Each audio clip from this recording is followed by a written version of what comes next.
DSC preparation కి మిగిలిన తక్కువ సమయాన్ని డిఎస్సి 2024 యాప్ లేదా DSC2024.com తో జాబ్ ని సాధించండి. ఆమె ప్రాణం తీసిందా? యువతి మృతి వెనుక వివాహేతర సంబంధమే కారణమా? ఎందుకు ఆమె ఆత్మహత్య చేసుకుందా? చంపేసి ఆత్మహత్యగా చిత్రీకరిస్తున్నారా? యూట్యూబర్ మధుమతి మృతి కేసు సంచలనం రేపుతోంది.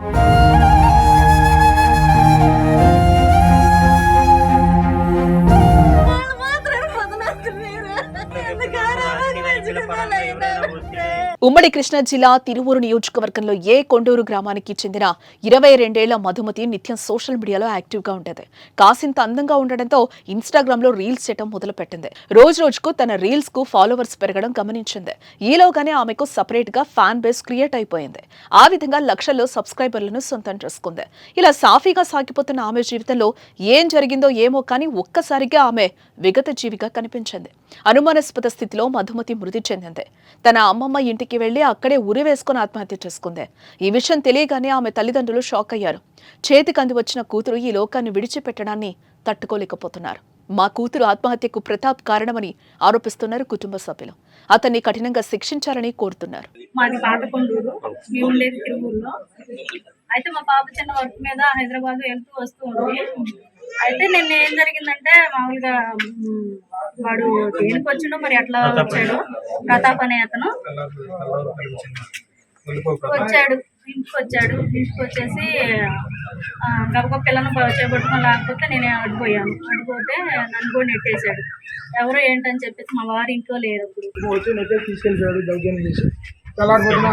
తీసుకెళ్ళిన తర్వాత వాళ్ళ విసనపేట తీసుకెళ్ళాడంట. విసనపేట మళ్ళీ తెల్లపిల్ల తల్లిదండ్రుల దగ్గరికి తీసుకెళ్ళాడంట. అక్కడ ఏ వాగ్వాదం దగ్గర తిరిగి తర్వాత మళ్ళీ మాతగారి ఇంటికి తీసుకొచ్చారంట. తీసుకొచ్చి చెప్పి మళ్ళీ తెల్లారిపోతూనే ఈ మాతగారు ప్రార్థనకి వెళ్ళిన సమయం వాళ్ళంతా వచ్చి నలుగురు కలిసి అమ్మాయిని చంపి ఉరేసుకుందని చెప్పి మళ్ళీ వాళ్ళే హాస్పిటల్కి తీసుకొచ్చి విసనపేట తీసుకొచ్చి జాయిన్ చేశారు. డాక్టర్ గారు చనిపోయినట్టు నిర్ధారించారు. తర్వాత మేము వేరే ఫ్రెండ్ బంధువుల ద్వారా తెలుసుకున్న విషయం.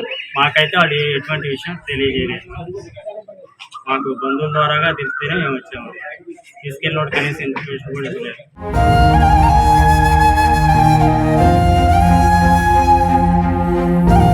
మధుమతి అనుమానాస్పద మృతి కేసులో తెరపైకొస్తున్న పేరు ప్రతాప్. ఇందుకు ప్రతాప్ ఎవరో తెలుసుకునే ప్రయత్నం చేద్దాం.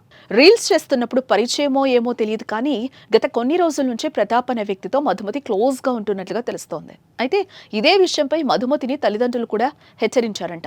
ఈ నేపథ్యంలోనే మధుమతి అనుమానాస్పద స్థితిలో మృతి చెందడంతో ప్రతాప్ పై మృతురాలి తల్లిదండ్రులు అనుమానం వ్యక్తం చేస్తున్నారు.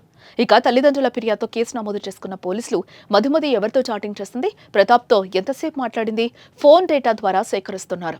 మరోవైపు మధుమతి పేరెంట్స్ అనుమానం వ్యక్తం చేసిన ప్రతాప్ ను విచారించాలని భావిస్తున్నారు. మొత్తానికి మధుమతిది హత్య, ఆత్మహత్య అనేది తేల్చే పనిలో నిమగ్నమయ్యారు పోలీసులు.